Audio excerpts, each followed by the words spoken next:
We hear the word natural, and we often think safe, especially when it comes to our skin or our health. But I have to ask, what if some of the most popular natural remedies out there are actually doing more harm than good? Let's really take a look at this. And that, right there, is the heart of the matter. The advice we see all over the internet, the tips passed between friends, some of it could be actively causing damage without us even realizing it. So the big question really becomes, are any of these popular but problematic remedies a part of your routine? Well, let's find out.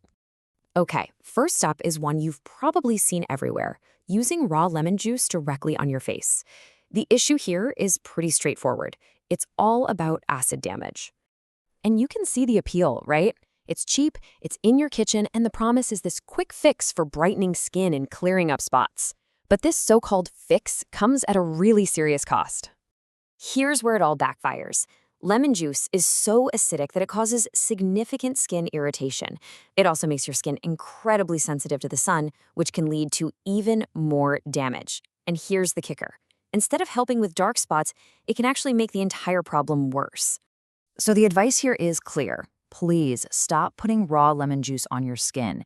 Instead, you want to look for things that soothe and heal, not strip and harm. Things like aloe vera or raw honey have wonderful properties without that harsh, damaging acid.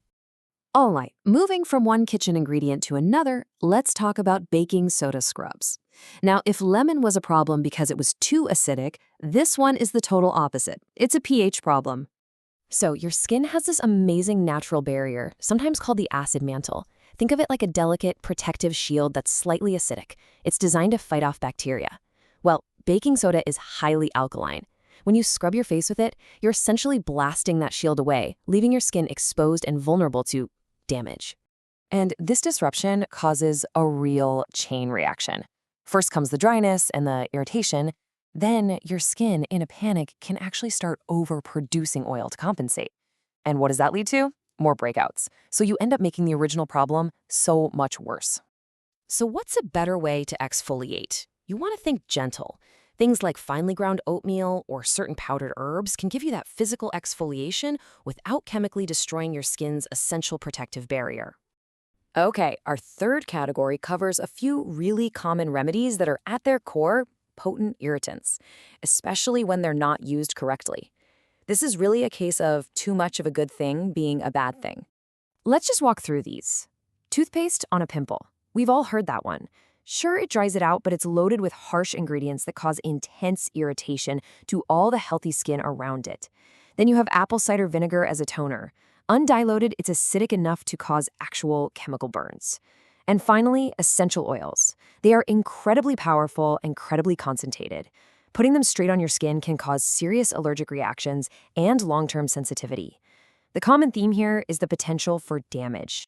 So, look, if you are determined to use these powerful ingredients, there are two golden rules. They are absolutely non-negotiable. First, you must always, always dilute them. And second, always do a patch test. Use a tiny amount on a small area first to see if you get any irritation. And as for that old trick of dabbing toothpaste on a blemish, it's just time to stop. A much, much better approach is something soothing, like aloe vera, or a spot treatment with tea tree oil that has been properly diluted in a carrier oil. Now that we've gone through these examples, let's just zoom out for a second, because all of them point to one single, really important guiding principle. This says it all, really. Natural ingredients are often incredibly powerful, but that power, when it's used without understanding how it works, what it does, it leads directly to damage. So if there's just one thing you take away from this, let it be this. The word natural does not automatically mean safe. They are not the same thing. Poison ivy is natural. Arsenic is natural. You have to understand that just because something comes from the earth doesn't mean it's good for your body. So what can you do? It's about being more critical, more thoughtful. Before you jump on a trend, just take a moment. Understand what the ingredient is. And just as important, understand why you're thinking of using it. The goal should always, always be to prioritize your body's safety over some risky quick fix. So I'll leave you with a question to think about. Armed with this new perspective, what's another piece of natural advice you've heard that you might start to question now? Think about it. Thanks for joining me for this explainer.